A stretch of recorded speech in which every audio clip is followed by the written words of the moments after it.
મારા વાલા નમસ્કાર, બધાનું સ્વાગત છે। આજે આપણે ભોળુડા માનવીની ભોળી ભૂમિ ભાલને જોવા માટે જવાનું છે, તો ગાડી તૈયાર કરી દીધી છે। પણ અમારો નિયમ છે, અમે જ્યારે પણ યાત્રામાં જઈએ તો પહેલા અમારા બજરંગદાસ બાપુના દર્શન કરતા જઈએ। આ અમારા ગામનો આશ્રમ છે। આશ્રમની અંદર આજે ઘણા બધા યાત્રાળુઓ રાત્રિ રોકાણ માટે આવેલા હતા, એ અત્યારે બધા રામધૂન બોલાવે છે।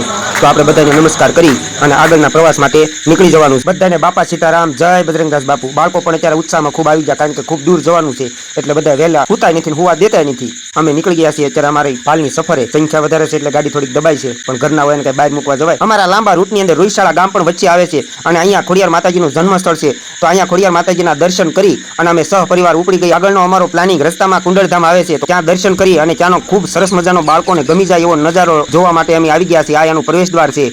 સરસ મજાની વિશાળ પાર્કિંગની સુવિધા પણ તમે જોઈ શકો છો, અને એકદમ હરિયાળું, ચારે બાજુ એટલા બધા વૃક્ષો છે કે તમને ઘડી બે ઘડી માટે અહીંયા બેહવાનું મન થઈ જાય। હવે અમારી ગાડી પાર્ક કરી અને સૌપાળની વચ્ચે ઉભેલા ભગવાન શ્રીના શરણોમાં નમન કરી અને અમે આગળ ચાલ્યા। બાળકોને અહીંયા ખૂબ મજા આવી ગઈ।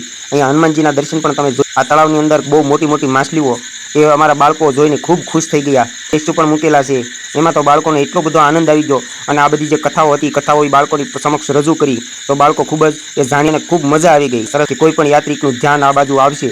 આપણા ગુજરાતનું ગૌરવ, એકદમ નૈસર્ગિક વાતાવરણ છે। આ રહ્યું બળદગાડું। છોકરા કે બાપા બળદગાડામાં, મેં કીધું બાપાનું છે એમાં બેહો। બળદગાડા, આપણે તો ખેડૂતના દીકરા। હવે અમે જઈએ છીએ પચ્છમ ધામ, ત્યાં વેગડાજી દાદાને દર્શન કરી અમે આગળ અહીંયા કમિયાળા ગામ છે, ત્યાં પણ હનુમાનજીનું ખૂબ જ મોટું મંદિર છે। આ મારી વાડીમાં 12 વર્ષ પહેલાં જે દાદા હતા એનું જ ગામ છે, તો એમને મળ્યા, ખૂબ મજા આવી। હજી પણ 12 વર્ષ પહેલાં જે પ્રેમ ભાવ હતો એનો એ જ પ્રેમ ભાવ અમને જોવા મળ્યો। આ હનુમાનજીનું મોટું મંદિર છે। ગયા છીએ અમે ભોળાદ। તો ભોળાદની અંદર એક વસ્તુ જોઈ કે અમે ઘણા સમયથી નહોતા જોયા, કાગડા। અહીંયા ઘણા બધા કાગડા જોયા, અહીંયા દર્શન કરી અને હવે અમે અમારા વરસાદનું ખૂબ જોર છે, એટલે ગાડી ઘડીક બ્રેક રાખવી પડી અને આખરે 6